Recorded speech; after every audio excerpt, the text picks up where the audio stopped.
Welcome to Roadie Wellness, where we explore all things health and self-care. Whether you're seeking mental clarity, physical fitness, or insight from students like you, we've got you covered. Welcome back to the Roadie Wellness podcast. I'm Olivia, and I'm here with Amanda, and I'm a senior.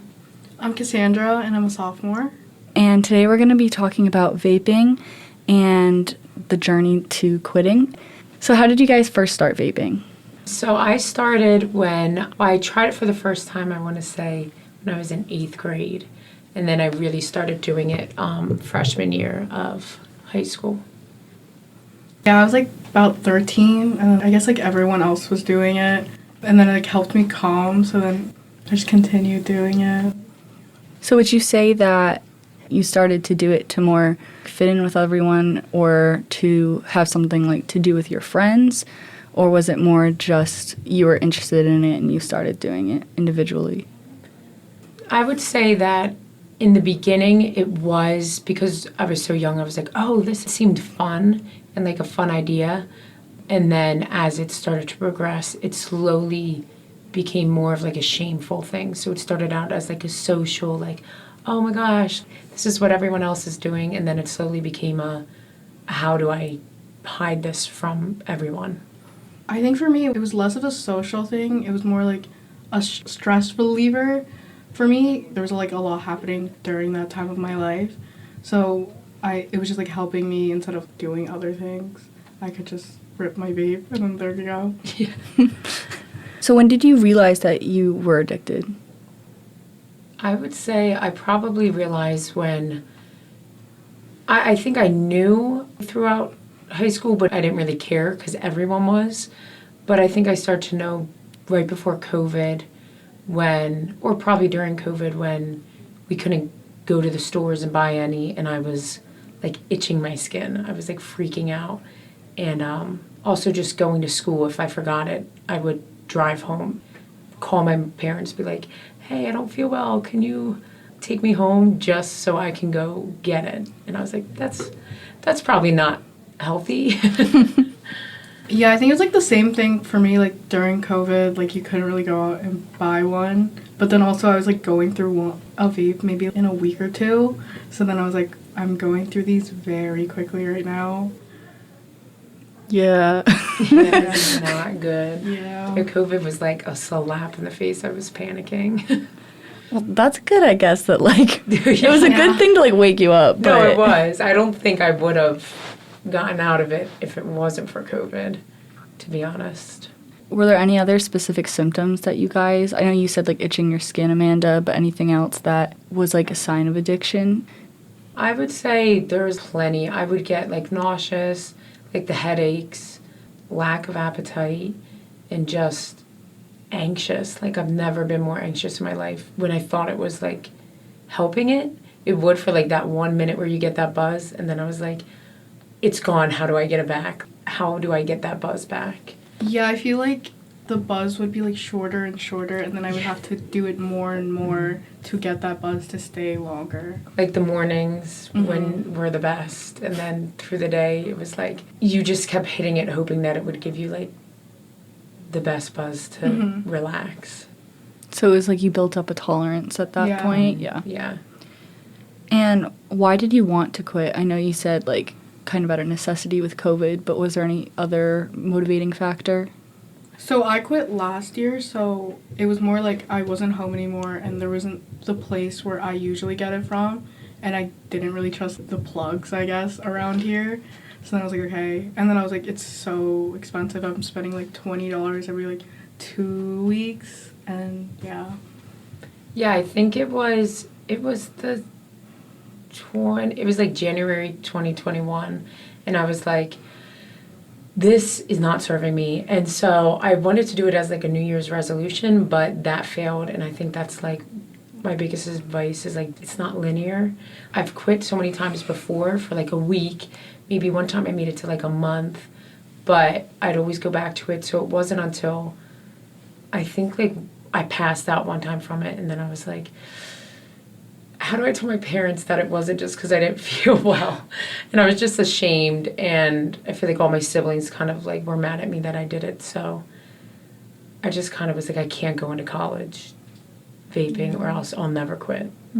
That's a very like noble thing to do and like recognize in yourselves. Thank you. Pat yourself on the back, Look you at know? it, I'm like, I didn't have a choice, but yeah.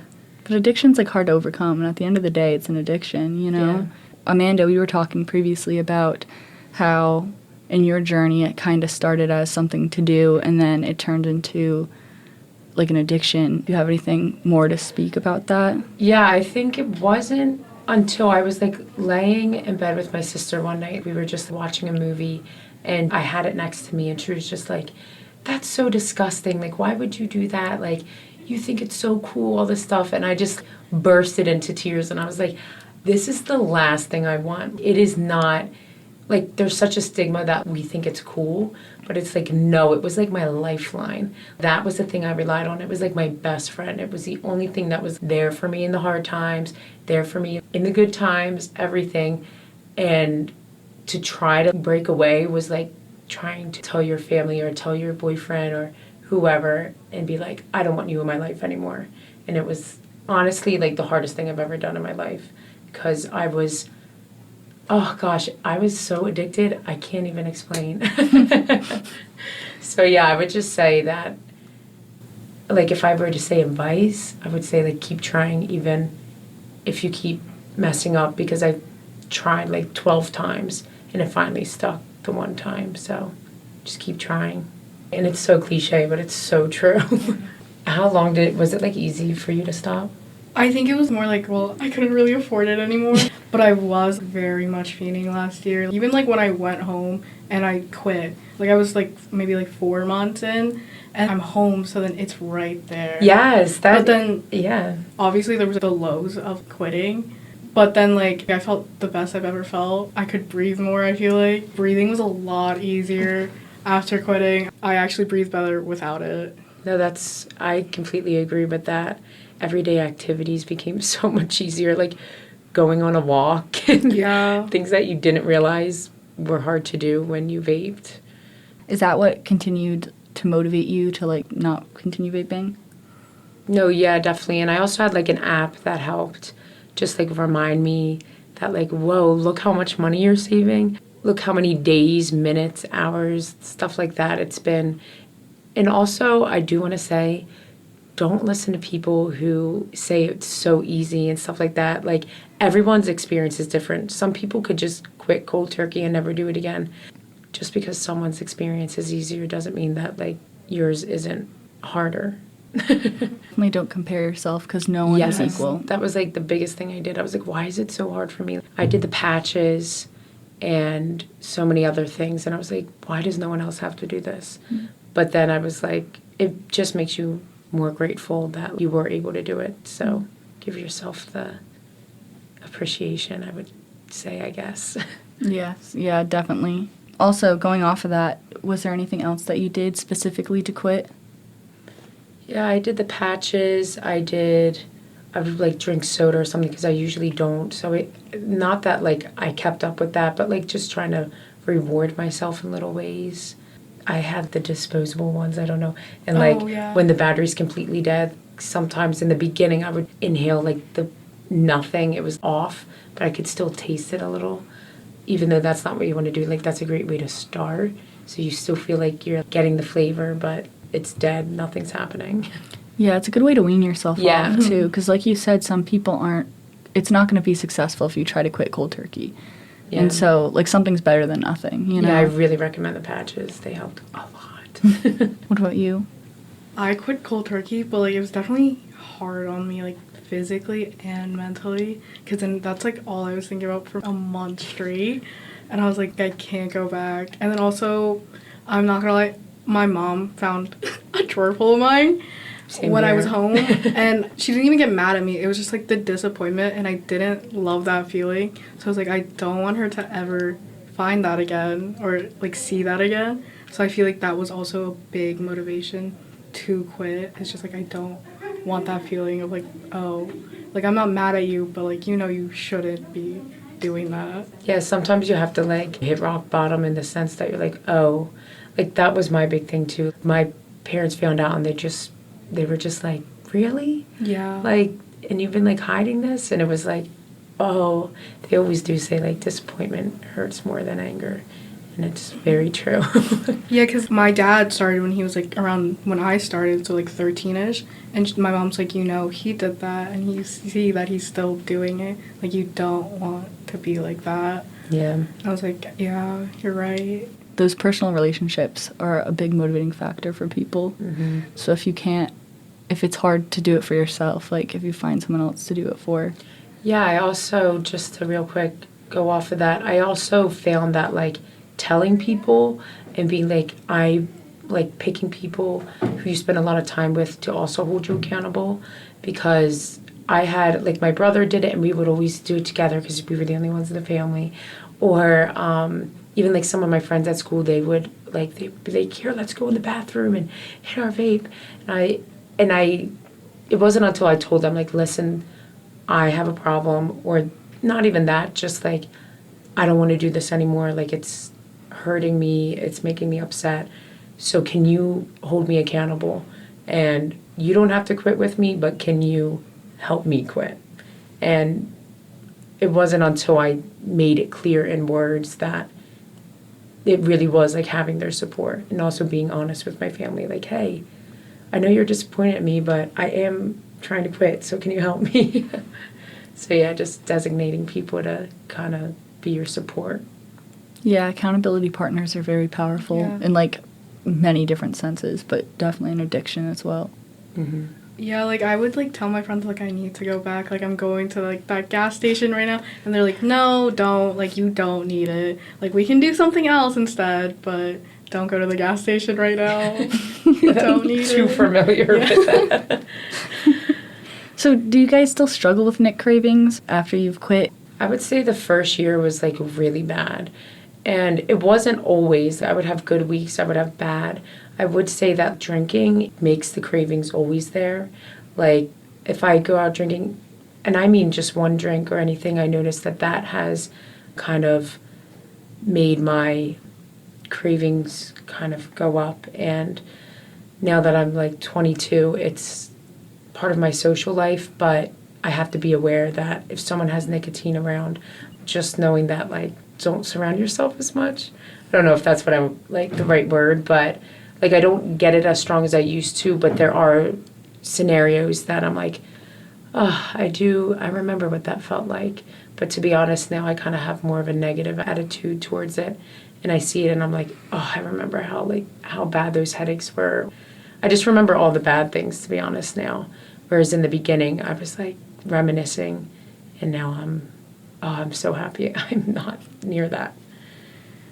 I think, yeah, like, the same thing. Just, like, the social aspects of going out, it's, like, a little harder. Especially, like, I just quit, like, maybe, like, I think 8 months ago. So I'm not even a full year in of quitting. So, like, socially, like, everyone obviously at a party. A lot of people are vaping. So, like, I just have to think, like, it didn't help me. Like, it's, like, you don't need it, yeah.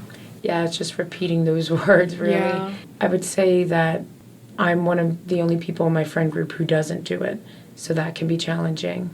It's nice that you acknowledge that you can't trust yourself in certain situations. Like, I don't know if I'm wording that right. No, but that's so true. Just acknowledging that, like, yeah, I would say that's the perfect word, is like, you can't trust yourself sometimes, and sometimes people are like, well, like, why don't you do this? Like, just don't do it. And it's like, no, because I know myself, I'm not going to put myself in that situation, because I don't have self-control at times.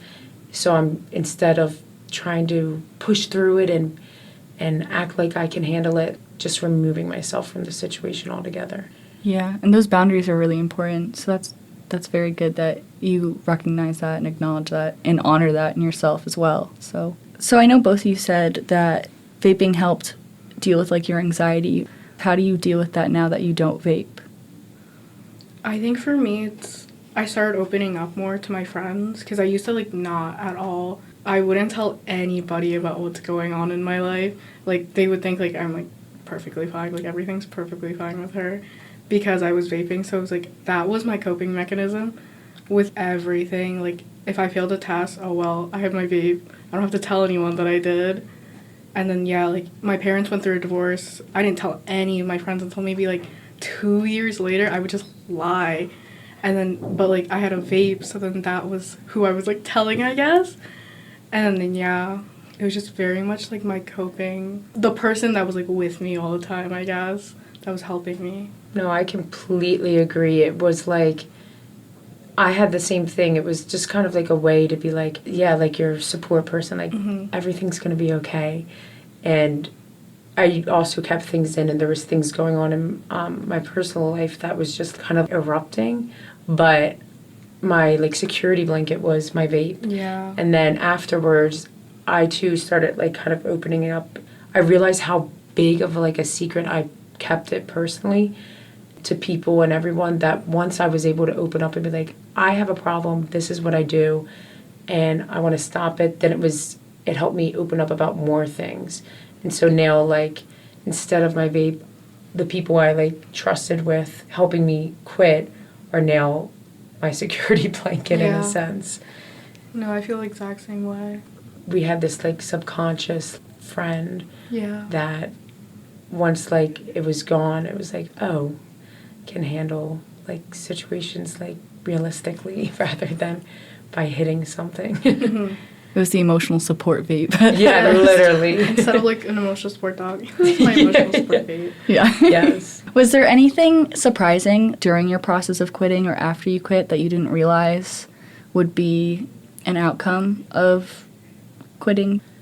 First, like when I went through with the patches and stuff, first I had like a misconception that those were just for like cigarettes, or I always wanted to think I didn't have as big of a problem as I did, which like I commonly hear from friends. They're like, but I'm not, like, I just do it when I go out, and then I see them like secretly hitting it. If you are struggling, like trying to quit on your own, use those other resources. That's why they're there. Don't be ashamed of it. If you need something to help you, use it. And then I also didn't realize how much other people needed to hear that someone else quit. Like everyone kind of was doing it and was having fun. And then once I told people that I stopped, it was like everyone all of a sudden was like, I want to quit, I want to quit, I want to quit. And then they just wanted to hear how it was because they were scared. And so I didn't realize how many people actually did want to quit until I did. Yeah, because no one really says it until like it comes up. Yeah, no one wants to admit they have an addiction. Like, and if you have to use it at least once a day, that's still an addiction. Like, it's so prevalent here on college campuses that people don't want to admit it, but it's like, yes, it is an addiction, and it's okay because there's so many resources out there. Yeah, and it's okay to admit that too. Everyone has a thing, you know? Yeah. But like you said, just use those resources. I guess I'll just end this off. I want to say if there's anyone that wants to quit, we have a free vaping cessation program where you get those patches for free, and there's other resources and people that you can talk to, but like physical resources like those patches, gum, that type of thing that can help you quit. So you can reach out or look it up online, and I'll add some more information in the description. And then also there's a great program online, like a national initiative. If you text Ditch Vape, all one word, to 88709, they'll text you and help motivate you to quit. All right, thank you both for taking the time to talk with me today. Thank you so much. Thank you. Before we wrap up, a quick reminder that all information shared in today's podcast is for informational and educational purposes only. Thank you for listening to another episode of Roadie Wellness. If you like what you heard today, tune in every Tuesday on all podcast platforms for more. If you want to stay up to date on events and healthcare tips, please follow us at URI Health Promotions on Instagram. And if you have any ideas for future podcast episodes or more social media content that you'd like to see, please feel free to DM us or email us. Until next time, take care and stay healthy.